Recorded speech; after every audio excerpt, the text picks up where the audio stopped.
Amigos, la mañanera de Ángel pues no va a ser mañanera, va a serlo porque se pondrá a la misma hora, pero dado que estoy en Ciudad Obregón, en Sonora, debo grabar a una hora diferente.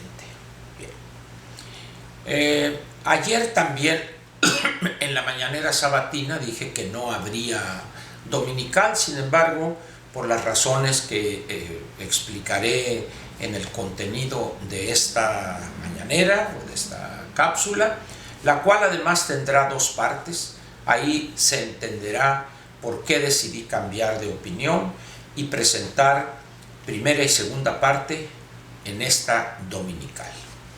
Entonces, tendremos una cápsula dominical o una mañanera de Ángel dominical dividida en dos partes. Entremos al tema. Sonora, como sabe usted, es mi estado de origen. Aquí nací en un ejido en el sur de Sonora, a 19 kilómetros de Ciudad Obregón. Mantengo yo desde hace muchísimos años, muchos que me fui a estudiar a la Ciudad de México, pero mantengo la relación, como se dice coloquialmente, con mi tierra, con amigos, con personas que realizan las actividades básicas en el sur de Sonora, la agricultura de granos y cereales, la de hortalizas para la exportación, actividades como la cría de cerdos y la producción de carne de cerdo, cortes finos, también corrales de engorda, etc.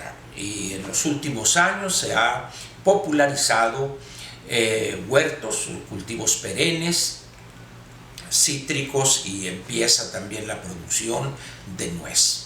Muy bien. Sonora es un estado grande, es el estado número 2 del país en lo que se refiere a superficie, pero es un estado poco poblado. La densidad de población de nuestro estado es muy baja. Ahorita, si tomamos en cuenta, para manejar números fáciles, 150,000 kilómetros cuadrados, y hay en Sonora aproximadamente 2.800.000, 2.900.000, cierre usted en 3 millones de habitantes, estaríamos hablando entonces de una densidad por kilómetro cuadrado de casi 20 habitantes. Esto da por resultado que sea un estado difícil de vigilar.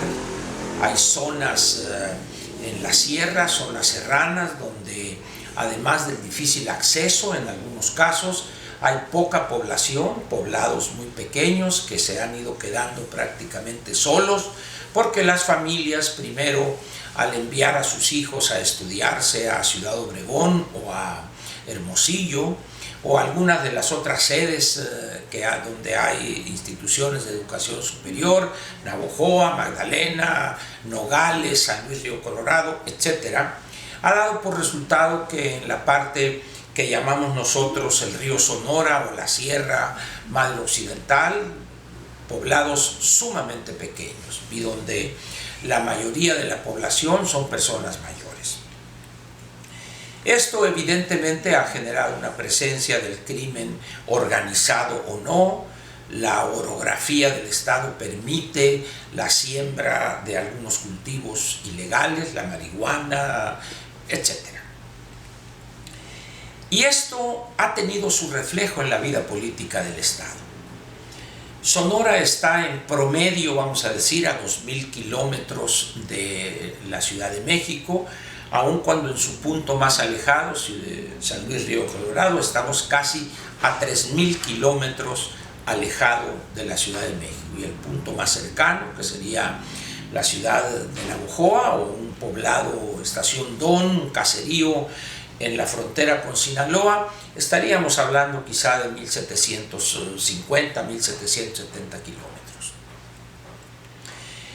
Todo esto ha permitido que, al estar a esa distancia de la Ciudad de México, del centro político por excelencia, además de ser un estado poco poblado frente a la gran superficie del estado, y que los cultivos o que la producción esté básicamente concentrada en el sector primario, ha dado por resultado un cierto no voy a decir desprecio, pero un peso específico en la economía y política nacional que ha generado una situación hoy por hoy indeseable, dañina para los sonorenses de bien, pero benéfica para quienes se han dedicado a la actividad delictiva en sus diversas presentaciones.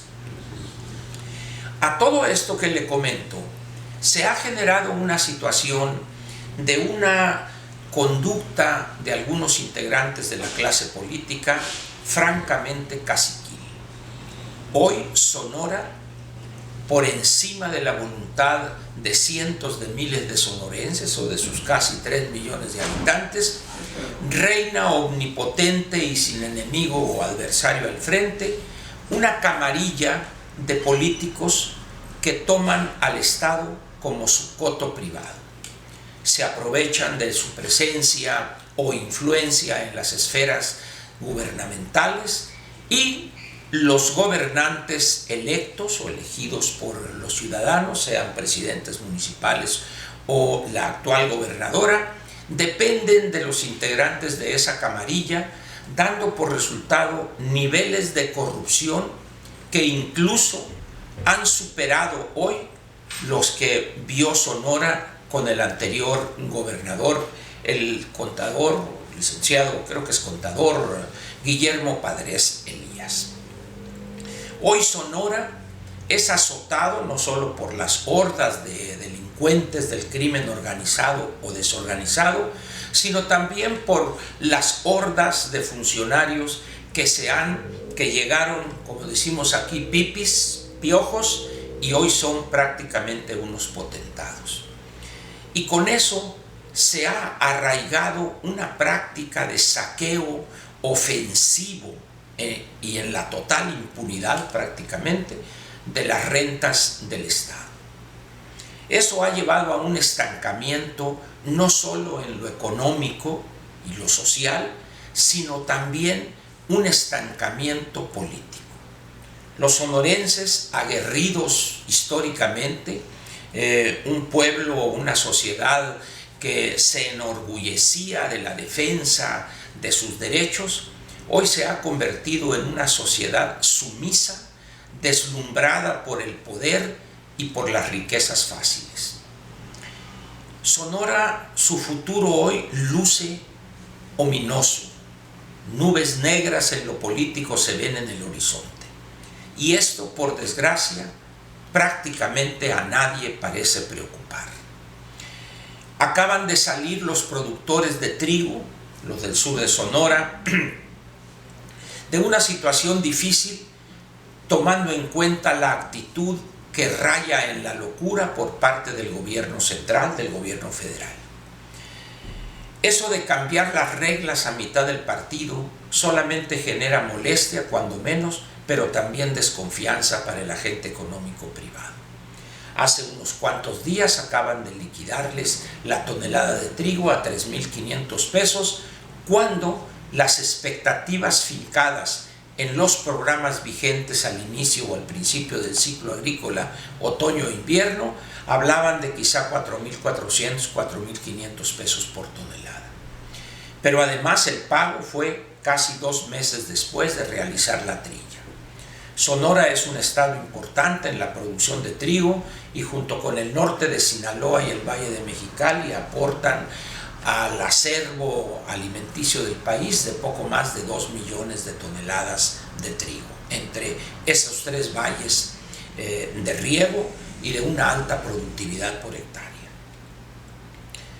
Esta primera parte se queda ahí y voy a redondear estas ideas que he expresado, particularmente en la parte política y en la actitud de los sonorenses frente a este nuevo quinto jinete del apocalipsis, que es la camarilla que usufructúa el poder político y, asociado con algunos negociantes, también ostentan la propiedad casi monopólica de los recursos masivos propios o sustraídos de la renta pública para grandes obras de relumbrón y también inversiones poco redituables, pero que al final de cuentas permiten blanquear cantidades que rayan en la ofensa más grosera que Sonora ha visto en decenios.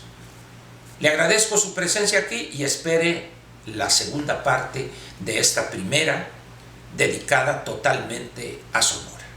Gracias.